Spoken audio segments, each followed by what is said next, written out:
Hasil uji sampel makanan di laboratorium menunjukkan luar biasa. 570 pelajar keracunan MBG dapur STPG di Kadungora, Garut, Jawa Barat juga ditutup sementara. Penyebab keracunan masih menunggu hasil uji laboratorium. Dan setelah Garut, juga Kabupaten Bandung Barat, kasus keracunan makan bergizi gratis atau MBG juga terjadi di Sumedang, Jawa Barat. Perkembangan iptek membawa banyak manfaat bagi kehidupan manusia. Namun apa jadinya jika perkembangan iptek tidak dilandasi oleh Pancasila?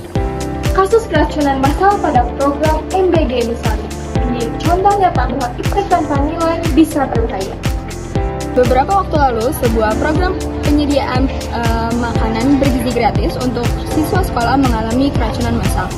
Ratusan siswa mengalami mual, muntah, diare setelah mengonsumsi paket makanan yang seharusnya meningkatkan kesehatan. Di sini saya bersama dengan mahasiswa gizi untuk menanyakan tanggapan dari kasus yang terjadi saat ini.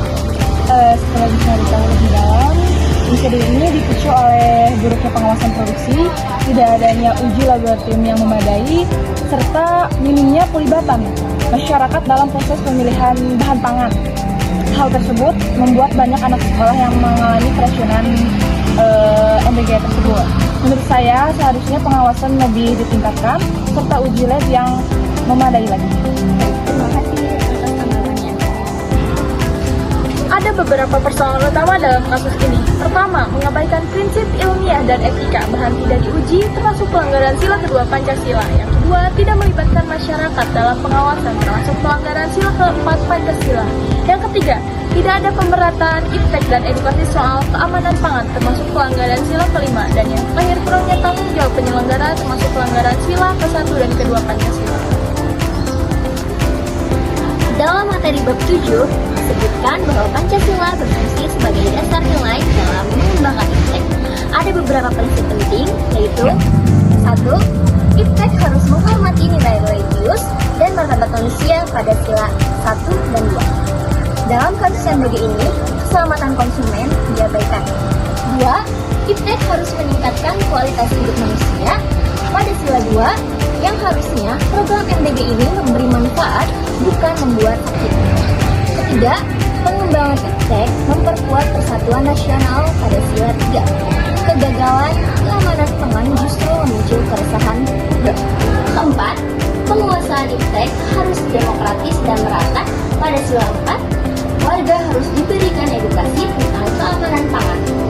Kelima, iptek harus mewujudkan keadilan sosial pada sila 5. Standar keamanan pangan harus sama untuk semua program pemerintah. Pada sila ketuhanan, amanah dan integritas dalam menjalankan program tidak dijaga. Pada sila kemanusiaan, kualitas bahan makanan tidak melalui uji ilmiah yang layak.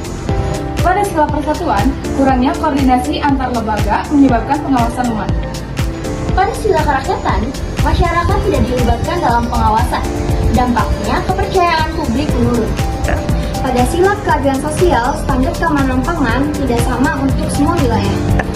Inilah bukti bahwa iptek harus dikembangkan bersama nilai Pancasila agar tidak merugikan masyarakat.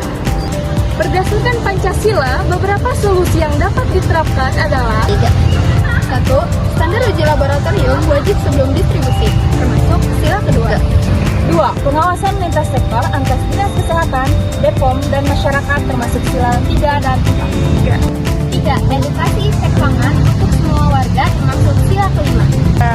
Keempat, keterlibatan ahli nutrisi dan teknologi pangan termasuk sila kedua. 5. Transparansi data keamanan pangan termasuk sila keempat. Sebagai mahasiswa, kita harus mengembangkan iptek yang beretika. Kami belajar bahwa Pancasila bukan teori kosong, ia memberi arah. Dalam bidang kesehatan, nyawa manusia adalah prioritas tertinggi. Iptek harus memanusiakan manusia. melalui kasus keracunan MBG, kita belajar bahwa iptek yang tidak dibangun di atas nilai Pancasila akan kehilangan arah. Mari mengembangkan ilmu yang bermanfaat, beretika, dan memanusiakan manusia. Kesan-pesan selama perkuliahan Pancasila. Perkuliahan ini membuka wawasan kami tentang integritas nilai dan teknologi. Selama berdiskusi, saya banyak mendapatkan ilmu yang bermanfaat. Selama perkuliahan bersama Pak Adi, saya bisa menjadi lebih berpikir kritis karena banyak bertanya. Materi yang disampaikan dalam YouTube Bapak sangat amat mudah dimengerti.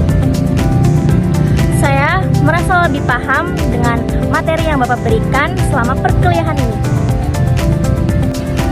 Semoga kami bisa menerapkan nilai Pancasila dalam profesi kesehatan nantinya.